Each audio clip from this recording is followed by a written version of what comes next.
ang mga panimalay, panalangini Ginoong Diyos ang tanan, nga dunay gibati silang panglawas. Dunay mga balatian, dunay mga kasubo o problema, nga mga kabugat sa ilang kinabuhi, sa ilang kasingkason. Salamat na ikaw maghahatag o kahayahay, tandaan, refreshing, Lord God, refresh ang ilang spirit being. Thank you, Lord God, in Jesus' name. Amen. Amen. Praise God, may buntag sa itong mga kaigsunan nga nagapaminaw kanunay ni nga itong tulumanon din sa itong tulumanon Worship on Air program kini sa Throne of Grace Global Fellowship o kini si Pastor Rudy Isik ang alagad sa Dios nga niya karon sa kahanginan nakig-istorya kaninyo. So mga kaigsunan, nagpasalamat kita nga niining adlaw, first Sunday of the month of September. No, karon nga September, merong Domingo karon. So ato ang pasalamatan nga ang kini nga Domingo, mga kaigsunan, makahimo kita og pag-awit, pagsimba sa atong buhi nga Dios. Og atong gikalipay ang mga kaigsunan nga nagasuporta kanunay sa buluhaton sa Ginoo. Og akong kalipay usab mga kaigsunan nga daghan ang naga-sponsor sa mga kabataan dito sa kanhi garbage site karon diha sa Santiago, no, gihunong naman diha ang paglabay sa garbage site. Pasalamat kita nga ang mga kabataan atong natabangan sa ilang pag-eskwela. So mo kini nga to ang krusada dinhi sa kahanginan, scholarship program, no, sa mga kabataan. Atong giawhag, no, ang mga kaigsuunan nga maka-sponsor bisag 2 ka bata, 1 ka bata, 5 ka bata. Muna nga nagpasalamat kita nga ang nabatian ako nga daghan di ay, no, na mga maestra, 1 ka bata ang ilang sponsoran, na 2 ka bata.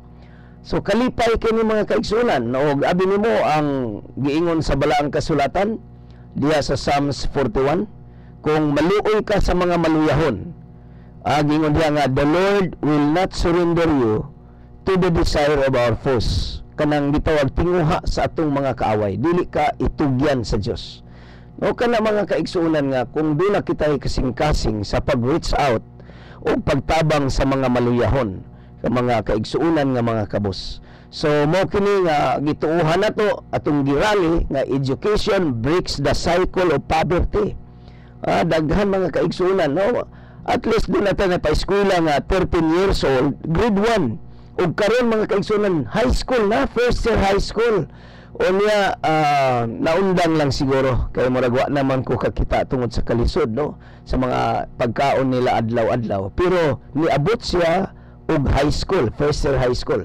Kabalo na siya mag-mathematics. So nga to adya mga kaigsunan nga kung mag-business siya, dili siya malimbungan. Kay kabalo naman siya sa addition o multiplication. O niya atong pasalamatan usab doon natoy 15 years old nga babae atong gitawag og napa-eskwela og grade 1. Kaduha pa gid nagbalik mga igsoon tungod kay dili man gid dugay man gid register sa iyang mind ang pagsulat, no, ang pagtimaan sa mga litra. Pero mga kaigsunan, nakahimo gid sa pagsulat sa iyang pangalan. Og lamang na naundang siya kay nabuntis siya, no, na paamong-amungan og ato gining back-upan unta kadto pero naglayas ang lalaki. So dili nato na makuan, no, mo na gitawag nga overtaken by circumstances. Pero ang atong pangandoy nga mapaedukar nato ang mga bata. Ang atong pangandoy nga ang mga bata mapa-eskwela kadtong walay gitawag og wala sila na sila desire, no, nga mag-eskwela pero walay opportunity. Tungod kay ang priority sa ilang ginikanan mauman ang pagkaon nila adlaw-adlaw. Mo kana ang pinakadako ng bugat nga kaaway nila, ang ilang pagkaon nga isulod sa ilang tiyan, mo ilang dako nga panginahanglan adlaw-adlaw. So mga kaigsunan, mo na nga kamo nga mga negosyante walay panahon nga makasuroy nga to kanila, di nimo makita ang ilaang gitawag nga kalisod. Niya kami nanuktok niya kaninyo sa inyong kasing-kasing nga unta maka-sponsor kamo og 5 no dunay bag-o sa kanegosyante, unom ka bata ang iyang gisponsoran, og di lang gud sila magpasaba silang pangalan, pero one day ako gini maghimo og mga revelations, no. Ay mo kadlok kay mo mangayo riyapon ko ninyo og permiso nga akong i-mention ang inyong mga pangalan, isip akong pagpasalamat dinhi sa kahanginan, no. Doon na po napulo ka mga bata, mga igsoon.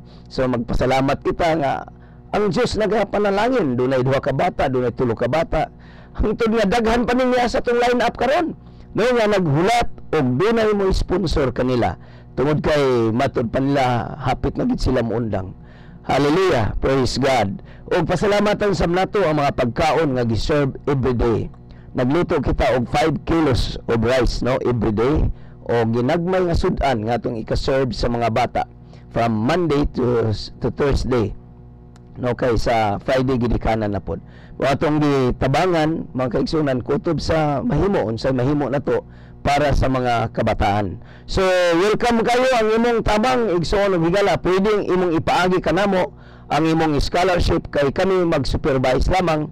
Kami gitawag og mutan-aw mi sa mga bata, mutabang mig advice para ang mga bata magtinarong silang pag-eskwela, mga kaigsunan. So himo aming supervisor sa project scholarship ang ato ang Bless Iligan movement, mga kaigsunan. Pinagi sa scholarship tingali moabot ng panahon nga kanang ingon sa Ginoo ba nga wala koy balay gipapuyo ko ninyo, wala koy sinina gisininaan ko ninyo, wa koy kaon gipakaon ko ninyo, napriso ko gibuaw ko ninyo. Kini nga ministry sa Bless Iligan movement nga atong ginatan-aw makaigsunan og nagsugod kita karon sa scholarship program. Kay pinaagi niini ako nagtan-aw makaigsunan na wata kabalo daghang mo graduate, may opportunity silang makatrabaho og unya makatabang sila sa ilang ginikanan og mo kanay atong pangandoy, mga kaigsunan, no, na nagbunga ang mga paningkamot, nagbunga ang atong damgo, no, nga maka reach out og maka mahimong blessing sa mga pamilya. Dalay ko lang Diyos nining buntaga igsoon og higala kung ikaw dunay mga higayon kanini pagkikibalag kanako sa Throne of Grace Global Fellowship. Dunay nag-text kanako no sa Usami City, kung tanawon sa diribe. Dunay nag-text nato ang atong signal sa DXIC kusog kayo sa Usami City. No, salamat sa Dios nga yara, pamasaw na. Good morning, Pastor. We are from Usamis. We are avid listener every Sunday, Pastor. And thank God nga gigamit ka ni Lord. We always pray for you from Grace Bagulpo, no, diya sa Usami City. Sister Grace, God bless you and your family. Salamat kay simong pagpaminaw, ang Dios magpanalangin. O no na kita yung mga nag-text pag uban na delete lang nako, pero ako pasalamatan ang inyong pagpaminaw sa pulong sa Ginoo. Magsugod karong adlawan 9 o'clock ang atong tigom diya sa Throne of Grace Global Fellowship. Dali lang ni tultulon kay pareho ra nga building giabangan sa Pag-ibig Office ug sa PhilHealth sa Gonzales Limino Building 4 Tubod Highway. Nata sa 4th floor, mga kaigsunan. At bang kini sa Price Plaza karon gidevelop kini kay Robinson na ang magtukod o sa kadako nga mall dihang daputa. So pagkikibalag ka nako 9 o'clock magsugod, sa Wednesday 6 o'clock ta magsugod. Matod sa mensahe sa pulong sa Dios, makaigsunan, sulod sa 7 ka minutos atong i-deliver kining pulong sa Ginoo. Handama inyong kawalingon kay human ini dunay mga pag-ampo ug ako nagatuo nga ang Dios magapamuhat, magahikap kanimo og unsa may imong panginahanglan. Niya kita sa Mateo Kapitulo 26, versikulo 26 ug 29, nagaingon ini. Samtang nangaon sila, mikuha si Jesus sa pan, nagpasalamat sa Dios ug gipikas-pikas niya ug gihatag sa iyang mga tinun-an ug miingon siya, dawatan niyo kini og kan-a, kini mao ang akong lawas. Unya gikuha niya ang kupa, nagpasalamat sa Dios ug gihatag kanila, inom kamong tanan niini, siya miingon, kini mao ang akong dugo nga naglig-on sa kasabutan, ang akong dugo nga gipaagas alang sa daghan aron sa pagpasaylo sa mga sala. Sultihan ko kamo nga dili na ako gayod, dili na gayud ako mo usab pag-inom ni ining maong bino hangtod sa adlaw nga moinom ako sa bag-ong bino uban kaninyo didto sa gingharian sa akong amahan. Ang atong topic karong buntaga may tungod sa salo-salo or panihapon, no? Salo-salo unya didto sa langit. Kung atong basahon kining verse 29, nagaingon resultihan ko kamo nga dili nagayud ako mousab pag-inom nining maong bino hangtod sa adlaw nga moinom ako sa bagong bino uban kaninyo didto sa gingharian sa akong amahan. Asa man kining dapita mga igsuon didto sa langit. So dunay gitawag og panihapon kauban sa atong Ginoo didtong dapita sa pagpikas-pikas sa tinapay. Pero unsa may gihimo ni Ginoong Hesus? Sa diha nga siya mikuha sumala pa sa verse 25. No, mingon siya nga mikuha si Hesus sa pan. Din unsa may ang gibuhat mga kaigsunan? Ang iyang gibuhat nagpasalamat sa Dios ug gipikas-pikas niya o gihatag sa iyang mga tinun-an ug mingon, dawata ninyo kini ug kana kini mao ang akong lawas.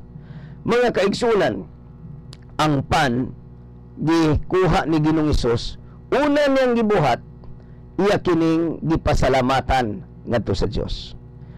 Kining pagpasalamat mo kini gitawag og direct form of prayer. No, kada buntag kung magpasalamat ka sa Dios, usa ka na ka gitawag nga pag-ampo nga diretso mga kaigsunan. Kanang pagpasalamat usa ka na ka ekspresyon sa pagtuo nga tungod sa atong pagtuo ngadto sa Dios magapasalamat kita. So kining pagpasalamat mga igsoon importante pagayo. Na usahay gani mga kaigsunan, no, di lang ta magpasalamat tungod sa kagutom pagayo. Diretso na lang tagkaon sa di na magdungan dia sa pamilya. Tungod kay wala may mangunahan sa pagpasalamat. Apan kung dunay mangunahan sa pagpasalamat sa pagpangaon dia sa pamilya, magdungan gayud sa pagpangaon. Kaysa uban nabusog nang uban gutom pa, yang gigutom pa wa na ginasalin nga pagkaon. So wa na makaigsunan, wala magkadungan. Mo na nga si Jesus Christ dunay paagi aron magdungan ang pagpangaon, ang buhaton magapasalamat ngadto sa Dios. Mga lamang kaigsunan nga kung kita magpasalamat kanunay sa Dios, ang grasya mo'y naa ka nato.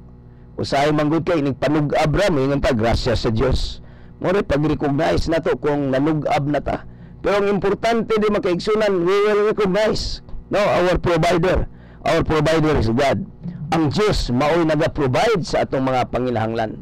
So magpakasama or may sama unta ta kang Ginoong Hesus sa diyang mikuha sa sapan iya kining gipasalamatan, human gipikas-pikas niya kini o giapod-apod sa iyang mga tinun-an. Now, mo kini ang pan nahimong blessing pero naka-experience of brokenness. Kanang brokenness ambot pasabot na pikas-pikas. Ang atong kinabuhi mo na si Kristo mingon siya, kini akong lawas, no, akong lawas. Ug ang kinabuhi ni Kristo panalangin sa daghang mga tao. Pero dili sayon ang brokenness kanang pagkabuak-buak siyang kinabuhi about rejection, kanang gisalikway siya nga pagbati. Nagian ni Ginoong Hesus, no, ang kapait. Then nagbitay siya sa cross, mingon siya, amahan, nganong gibiyaan mo ako? Na yung mga tao sa chapter 6 sa Book of John, gibiyaan siya. Gitalikdan sa uban niyang mga tinun-an. Gawas na itong 12, mga igsoon. Ang ika-12 pa yun si Judas, gibudhian siya.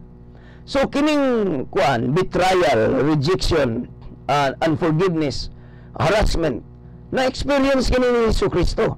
Pero part kini siyang kinabuhi nga napikas-pikas siya makaigsunan. Busa mingon siya nga dawatan yun mo niya kong lawas nga gipikas-pikas. Di ay kadto di ay nahitabo siyang kinabuhi para kita maluwas og mahimong panalangin usab. So si Kristo Jesus nahimong panalangin kanato. Muna kada bulan ginahimo nato karon first Sunday doon tay Holy Communion para sa ingonyana dunay pagpikas-pikas sa tinapay, para sa ingonyana mga igsoon dunay gitawag panag-ambitay sa pagpahinumdum kanato sa gihimo ni Kristo ang kasakit ang gihimo sa krus sa Kalbaryo. Mo kana ang purpose sa Holy Communion nga ma-remember nato, no, mahinumduman nato ang kaluwasan, ang pagpikas-pikas, no, sa lawas ni Kristo. Diyan sunod makaigsunan ang pag-inom niya sa bino nga mao yang dugo. Matod ba din sa balang kasulatan mo kini pagpasaylo sa atong mga kasalanan. No, nagingon rin si verse 28. Kini mao ang akong dugo nga naglig-on sa kasabutan. Silyo din mga igsoon. Ang dugo niya gisilyuhan ang kasabutan. Ang akong dugo nga gipaagas alang sa daghan aron sa pagpasaylo sa mga sala. So mo ni ang covenant sa Ginoo, no, nga pasayloon ang tanantang sala. Pinaagi sa iyang pag-antos, pinaagi sa iyang dugo nga naula sa krus Kalbaryo, mapasaylo ang tanantang kasalanan. Busa atong gihimo, gikandak nato kining gitawag og Holy Communion, pagpikas-pikas sa tinapay.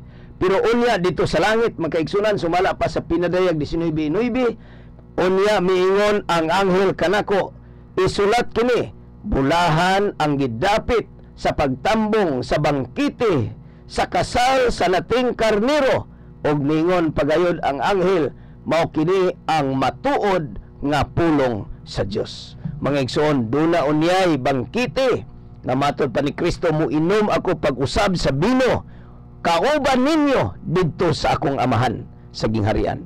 So mga kaigsunan, ato ning pabuton, I believe, hallelujah, this is coming na, hapit na gayud kini mahitabo. Miabot man ang takna sa mga pagampo, magampo kita mga kaigsunan, nga matod pa sa balang kasulatan, ang mga labod nga nayaguman ni Kristo sa krus Kalbaryo, mga labhag sa lawas, nagdala kinig bilagro o kaayuhan sa imong kinabuhi. Ug ang dugo magahatag kanatog kahapsay sa atong paghunahuna. Magampo ta mga igsoon. Ginoong Diyos, daghang salamat nga ikaw mo sa gihapon, kaghapon karon ug sa walay katapusan. Magahikap ka sa mga lawas nga duli mga balatian karon. Ang kaayuhan ug milagro magbangon kanila sa ngalan ni Kristo Jesus. Ginoong Diyos, daghang salamat sa imong grasya ug gugma nga mo masinati ning adlaw. Panalangin ni karon ang mga negosyante, panalangin ang mga mag-uuma, mga mannagat. Daghang salamat sa imong pagpanalangin sa pangalan ni Kristo Jesus. Amen ug amen. Praise God, tindog higala gigsuon sa imong lumatangan og ina, daghang salamat Ginoo sa imong pagpanalangin kanako. Sulti ako nining simunaw na gyud sa kapagpanalangin sa Dios. Isulat kining maong cellphone number 0919-819-7708. Sa akong email address mga kaigsunan, rodrigoisik@yahoo.com. Mo lang kini makaigsunan, pabuton ako inyong sulat. Akong usbon, rodrigoisik@yahoo.com. Okay, salamat kayo sa inyong pagpaminaw o hangtod sa sunod panahon sa samang tagmang istisyon. Ibang tulumanon, worship ni Pastor Rudy Isik, ang alagad sa Diyos. Magayon, God bless you all. Bye-bye. Amen.